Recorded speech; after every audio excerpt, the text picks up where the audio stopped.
বলো, ওর স্বামী আবার কি বলবে, ওর স্বামী তো একই জাতিরই হাতি। দেখো প্রথমে প্যান্টটা তুলে দিল, এবার মহাবতটা বেরোচ্ছে নিচ দিয়ে। ওখানে মনে হয় সমুদ্রের ধারে ভালো ভালো পাবলিক ছিল বলে কিছু বলেনি। আমার মতো যদি পাবলিক হতো না, মাথার মধ্যে হেগে দিয়ে দিয়ে ওখান দিয়ে চলে যেতাম, আরও বেশি ভিউজ পেতে। মাথার মধ্যে হাগা লেগে থাকলে আরও বেশি ভিউজ পেতে, কন্টেন্টে বলতে যে চন্দন অফিসিয়াল এসে আমার মাথার মধ্যে হেগে দিয়ে চলে গেছে।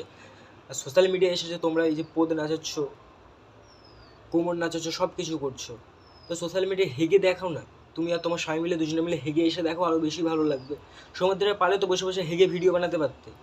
ভাগ, যত সব পোদ নাচানো ক্রিয়েটার। চলে যা